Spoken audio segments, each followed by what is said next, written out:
It can never be a wonderful Friday.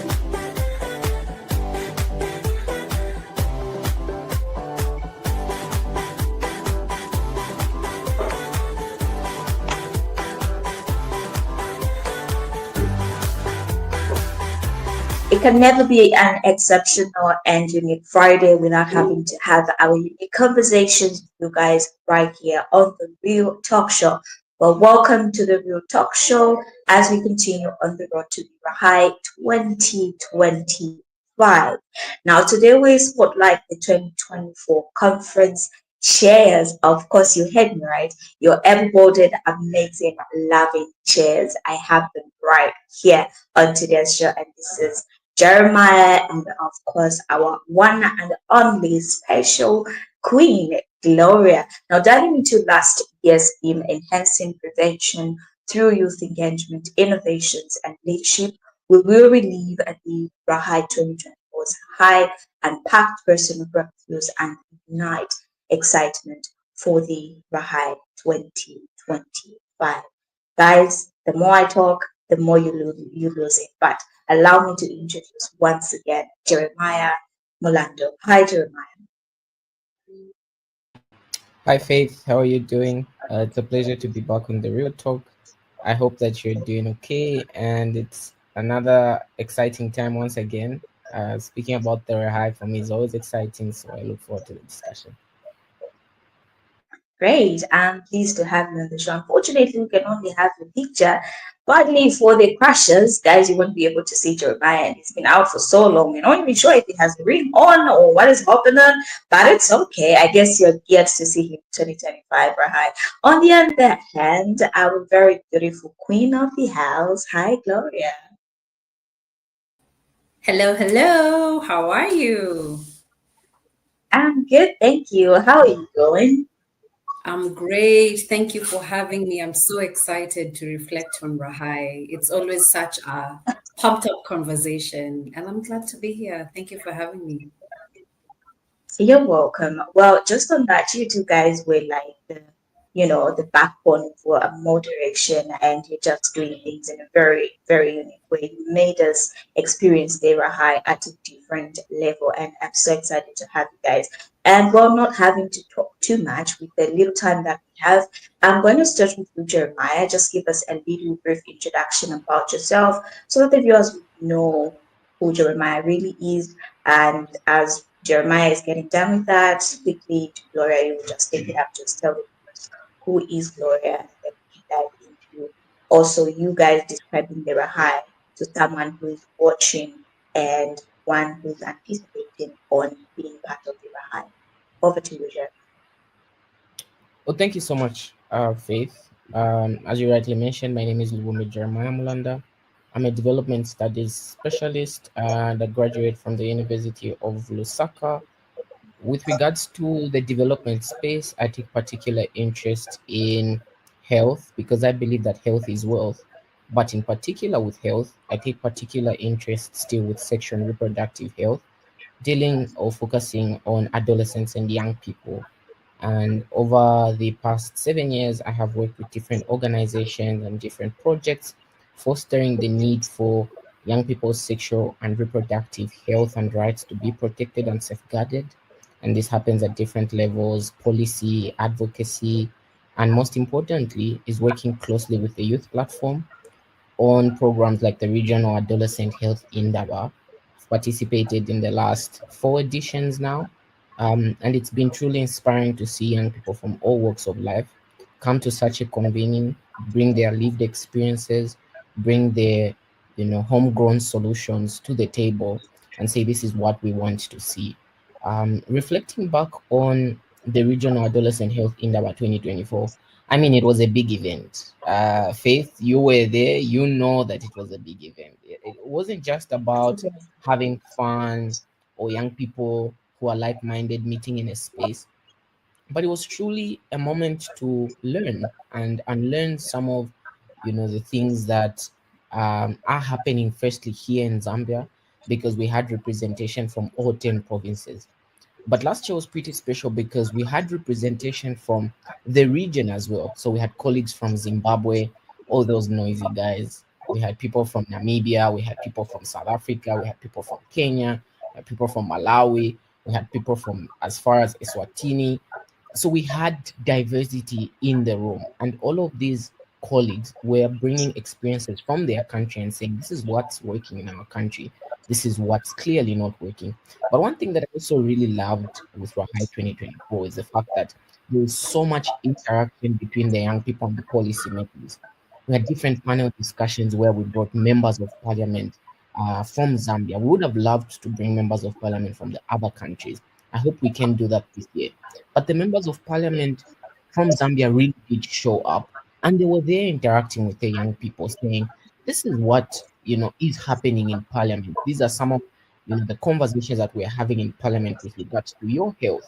What do you think about this? What are some of the conversations we should be shining a spotlight on, and what are some of the issues that we should put away for now at least?" But besides that, also there was a lot of innovation in the room, going outside the norm, young people increasingly demanding that if we are going to eradicate HIV, it's not only important to focus on treatment, but also to focus on prevention. Thus, we need to close the tap rather than just keep mopping the floor. And young people brought different solutions, integrating technology as well with regards to how they see us fostering the fight against HIV. There was also a lot of engagement, the meaningful youth engagement, the entirety of the program. I must mention here that I was part of the organizing committee, and if you remember, Faith, that majority of the people in the organizing committee last year were young people, symbolizing meaningful youth engagement. And I think that is why the program was so fun, because we as the youth decided to lead from the front, and that was reflected through the discussions, that was reflected through the energy in the room. The 3 days was electric, to say the least.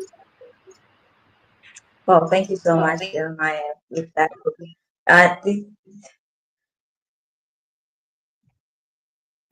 okay, I thought I Right. had a break on that. Okay. Gloria, take it up, please. So, thank you so much, Faith. I think let me begin first by introducing myself. My name is Gloria Mululu Gaduru. I am based in Kenya, and professionally, I'm a public health practitioner. I've practiced public health, say, for over a decade, give or take. And it was truly an honor to serve as the chair of Indaba last year.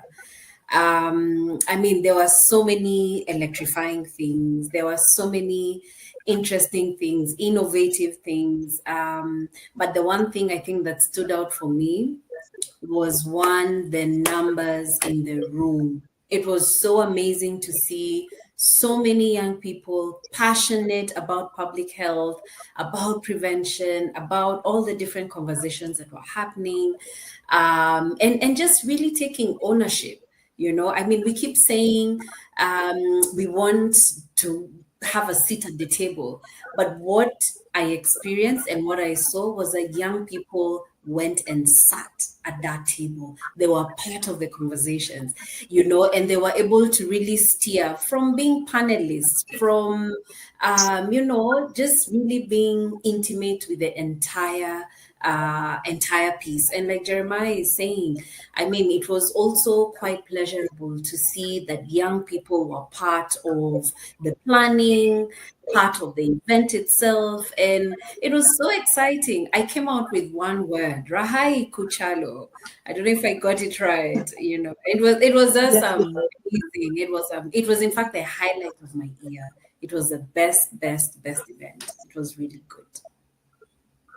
thank you so much, Gloria. Well, I wish we had overtime in the world, but guys, as quickly and as possible, can that didn't come out, but yes, as quickly as we can, let's try to maybe shorten our answers, but at least get out what is in your heart, as to try and beat our time. As to our viewers, if you're just joining in, this is a relieving moment from the Rahai 2024, and of course, getting you and I ready for the Rahai 2025 coming bigger and better. So please don't forget to comment, leave your comments down below section in our comment box, and we'll be glad to just read through. For those who are still enrolling, those that have won themselves free tickets to come and attend, congratulations to you. So please don't just sit there, make it through to the RAHi.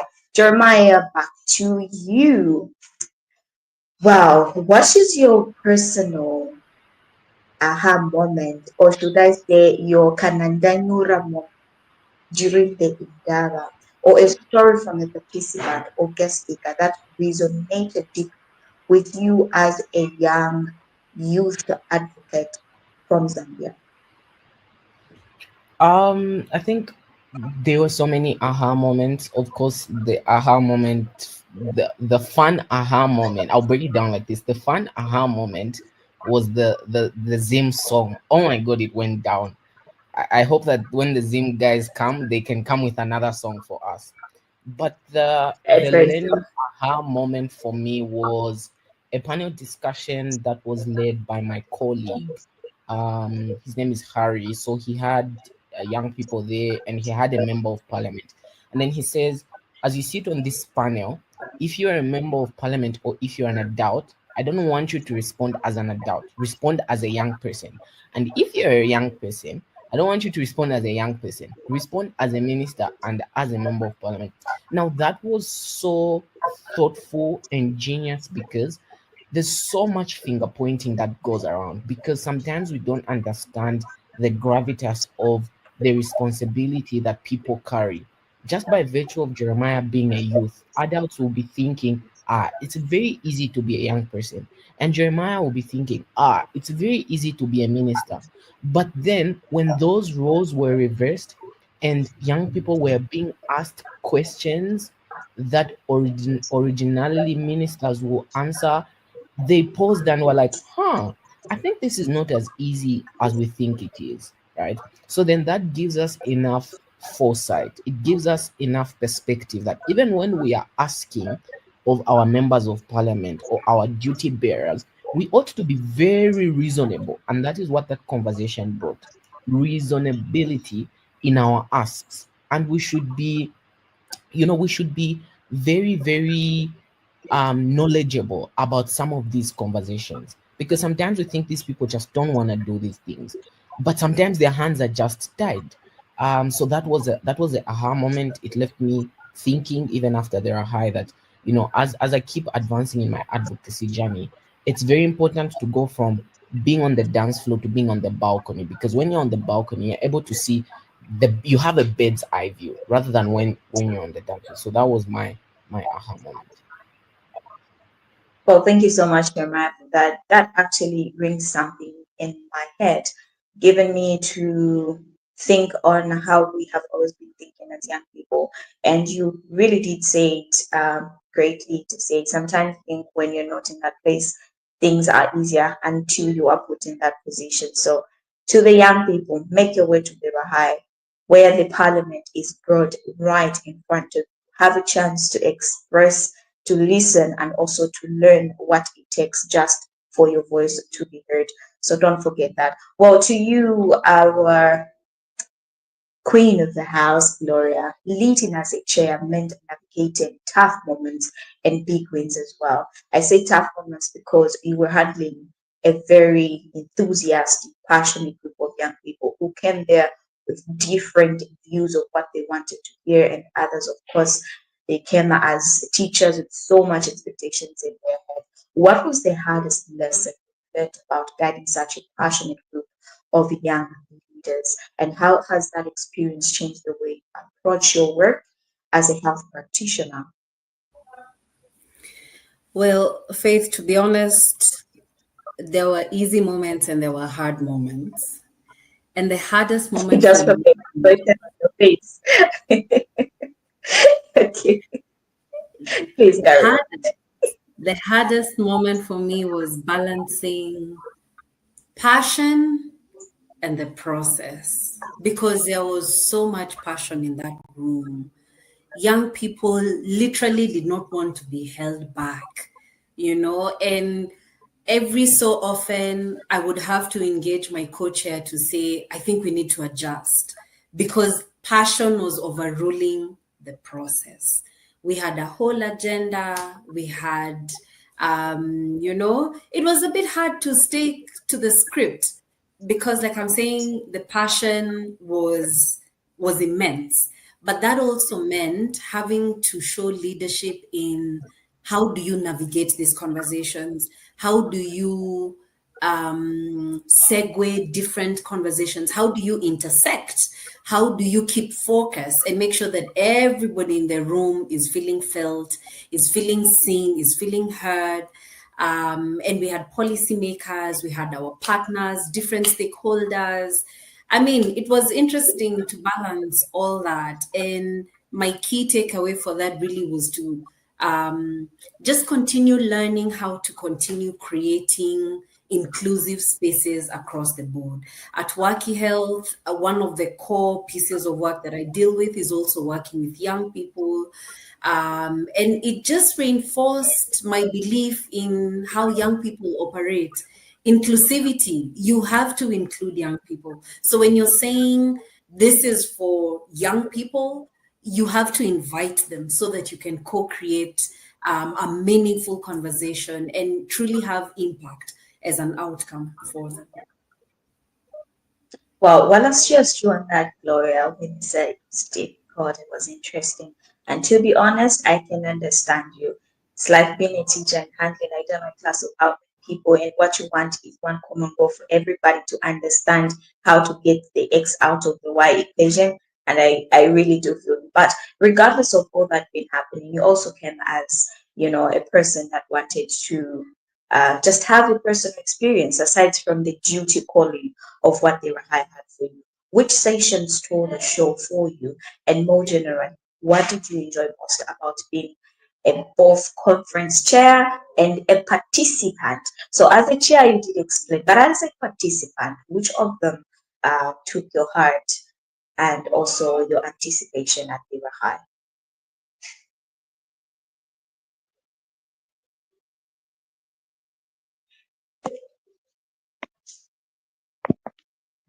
I think Gloria is stuck there. Jeremiah, are you there? Yes, yes, Faith, I'm here. Okay, okay. It's now a I think, wide. It's a world of music. It's me and you here. Back to yeah. you, Jeremiah. Quickly, we still want to hear from you. I wish I could just see your face, Jeremiah. I'm anxious to see if Nshima will integrate I'm both you again a say little bit, but I'm okay. saving my face for the RAHi, Faith. The RAHi. Oh, Come to the RAHi if you want so to see my face. I'll make a, Yeah, but I'll need to make a point to eat.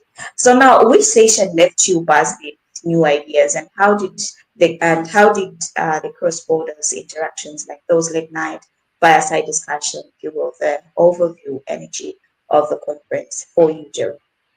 Because mm, I think you're that's a practically in everything. You will be a chair, you hardly you were practically in everything. How was that for you? it was Welcome amazing. back, Gloria.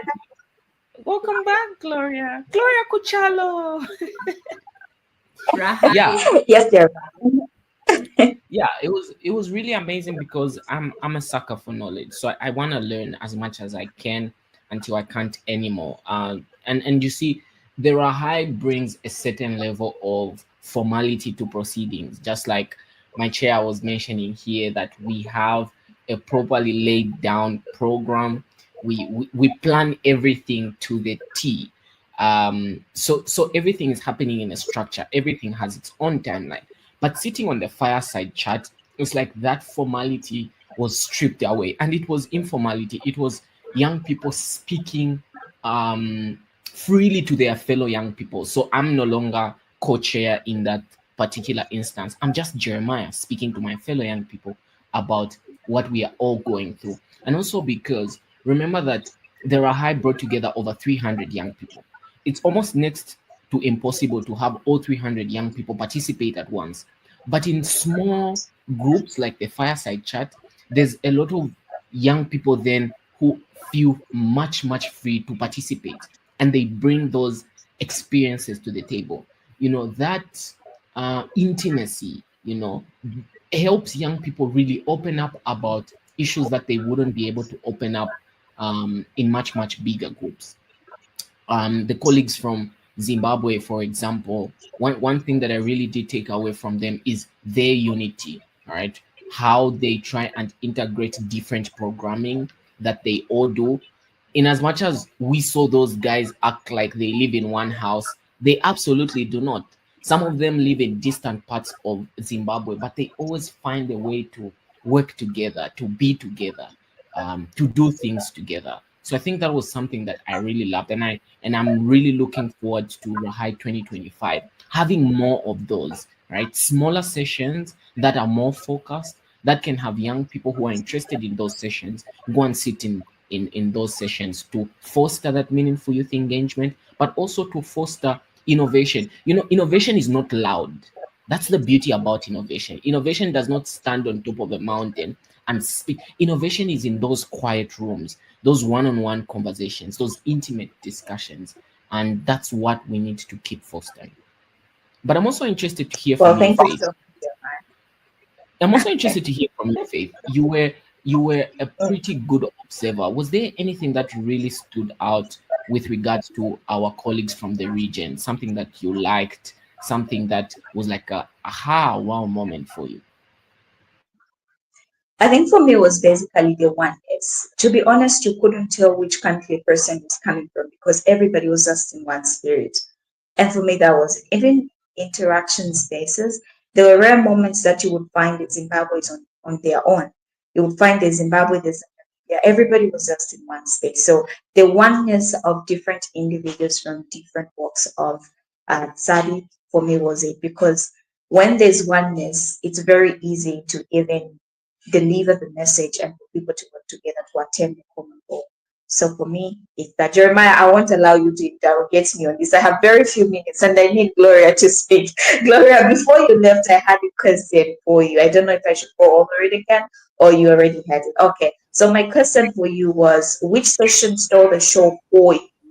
And more generally, what did you enjoy most about being both a conference chair and a participant at the RAHi 2024? So you already talked about being a chair, how it was for you, but now I want to hear it from a personal point of view. How was that for you, and what did you take back home as a participant of the RAHi 2024? Okay. So I'll begin with how did I experience it as a participant? For a start, I was overwhelmed because the numbers, the conversations were not what I was expecting. I think for me, because it was my first RAHi to attend, I didn't quite know what to expect. I mean, of course, I'd had conversations with you, with Jeremiah, with Sibu, but conversations are different from the real experience. And it was overwhelming for a start. And I suppose that was on day one. Day two, day three, by then I had begun to appreciate the level of inclusion that the young people had received and that they were demanding for. I was grateful to see that even people who have different disabilities were being considered. So appreciative of the fact that people with hearing disabilities were given a front seat at the table. Um, having our policymakers in the room for us, for me, was very humbling. I mean, we come from countries, different spaces where we have experienced policymakers who are different. And for me, the Zambian policymakers was, to say the least, a humbling experience because I recall going to sit at the parking lot with both the policymakers who were with us, and we were conversing about the same question you've asked me. How is your experience as a participant? And we literally sat on the curb in the parking lot and we spoke for give or take about 30 minutes. So for me it was humbling to see that the policymakers were not in a rush to run away, quote unquote, but they were interested in, yes, the conversations in the room, but also what else was happening outside the room. What stole the show for me? I would say the way young people just didn't hold back, you know. You could see the shift happening, I think, and it was happening in real time because it wasn't young people being spoken to, it was young people contributing to the conversations as well. And the conversation around accountability in health, in governance, that was a very interesting piece for me. Well, Back to you. thank you so much for that, Gloria. Well, my people, the following two questions, please try by all means to answer them in a minute because the director are going to swallow you. If not, you've ended my job here. I will be forcefully fired with immediate effect. So, with that being said, Jeremiah, before I get to your heart to heart question, I mean, statement of the closing up of the show, this is the last question, second last question for you. Looking ahead, what additions or changes would you like to see at the RAHi 2025 to make it even more impactful? It's a very, very important question. Thanks, Faith, for that. I think that the RAHi is not the end result. And I get that that's what so many people think of. The RAHi is meant to kickstart conversations.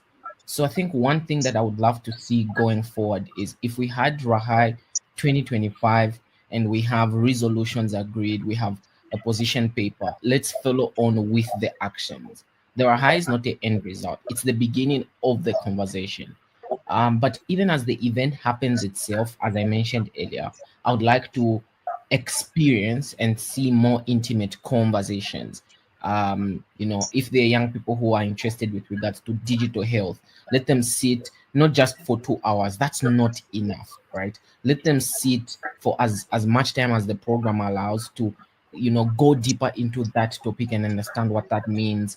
If there's young people who are interested in advocacy, in policy work, in health governance, if there's young people who are interested in so many other things, let's give young people as much time in those smaller groups, because that is where the real conversations are happening. Not that the real conversations are not happening in the main room, but it's in those small conversations that innovation and creativity is birthed. So I'd like to see that, of course, continuing with what we've been doing, allowing so many other young people, other than myself, also to take up roles like chairing, to take up roles as moderating, because then you're building their capacity and you're preparing for so many other greater things. Being a Um, part of the journey to much big. So it's important people such opportunities, and then we continue building from there. But even as the event is being organized this year, so many other young people should be involved. So many other young people should take up the space, and let's keep preaching the message of meaningful youth engagement, because we want this to be an event that young people look forward to every single year as their own. Thanks. Thank you so much, Jeremiah. Though you ate in my time, the penalty is you would have to pay 50,000 kwacha.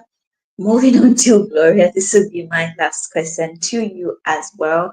I would just want to hear your views with experience gained. What is it that you observed? What is it that you want to see different this year as a person that was chairing and leading these young people? What is it that you want to see different this year? What is your go to mind projected attainment? Well, I think Let's see. for me, the one thing I want to remain consistent is the level of ownership. Um, and when I refer to level of ownership, really, I'm speaking to the delegates. They came ready. I mean, that entire 100 plus team of young people. I think you said 300. In my view, I think we were like 1,000 people in that room. They need to come ready, informed, full of solutions. I mean, my role as chair initially felt like I'm leading the pack. but I had to step aside and facilitate from within and let the young people shine. Why? Because they came ready. They were informed. They knew what the conversation was about. They knew where the gaps were. They knew how to chip in. And for me, that's what I still want to see in RAHi 2025. Well, thank you so much. Woman of short words. Well done, ma.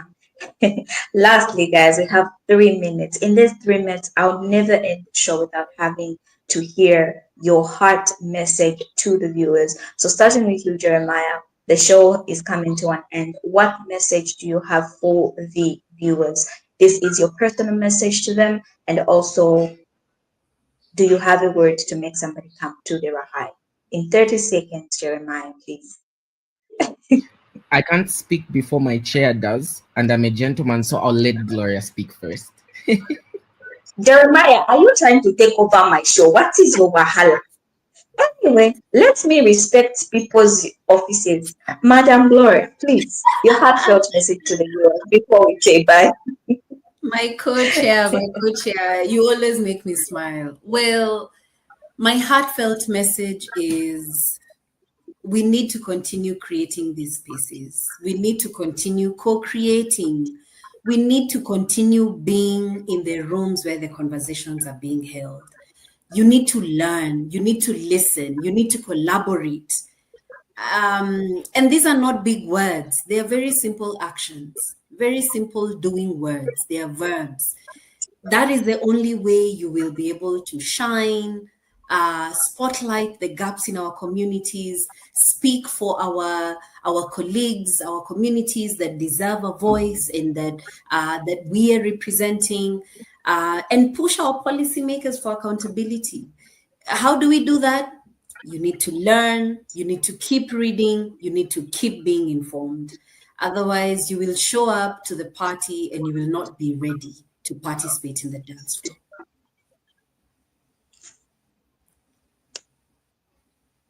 Over to you, the kings. The queen has spoken. May we hear from His Royal Highness.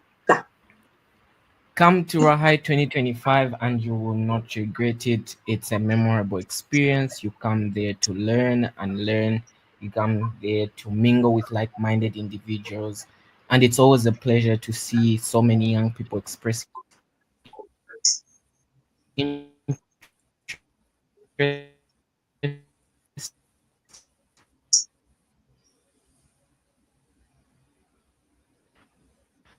I look forward to interacting with so Oh, many young people and sharing ideas. And please, it's RAHi Kuchala.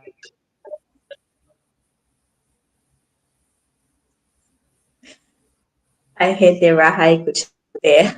Well, thank you so much, Jeremiah. Thank you so much, Gloria. I appreciate to have you guys. It was an amazing, short show, but it was beautiful.